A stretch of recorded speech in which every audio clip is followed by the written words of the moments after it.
Health experts are urging more people to get screened for colorectal cancer, especially younger adults. It's the third most common cancer in the U.S. and has been rising among adults under 50 for the past 2 decades. Dr. Peter Vukasin from Dignity Health Glendale Memorial Hospital joins us live this morning. Dr. Vukasin, thank you so much for being with us.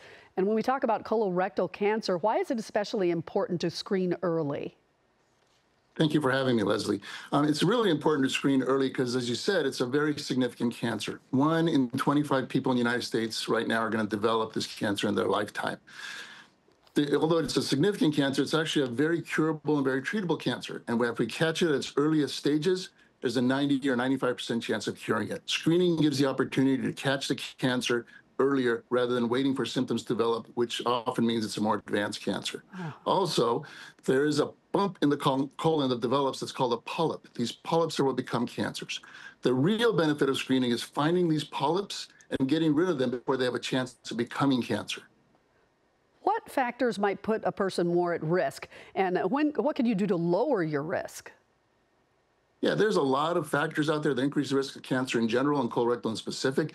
Things like unhealthy weights, unhealthy diets, alcohol intake, smoking. But the biggest risk factor in colon cancer is the family history. So if you have parents, brother, sister, kids that have colon cancer, it doubles or triples your risk of colon cancer. There are some genetic issues as well that are more rare disease, but I think the biggest issue to concentrate on is family history and then age. With increasing age, you have an increased risk of colon cancer, but also we're seeing now more and more younger people developing colon cancer.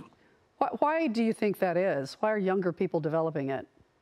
It's an interesting question. We know the risk factors for colon cancer for traditional people that we looked at in the past. We talked about smoking and alcohol and unhealthy lifestyles, but that doesn't seem to be a risk factor for young people.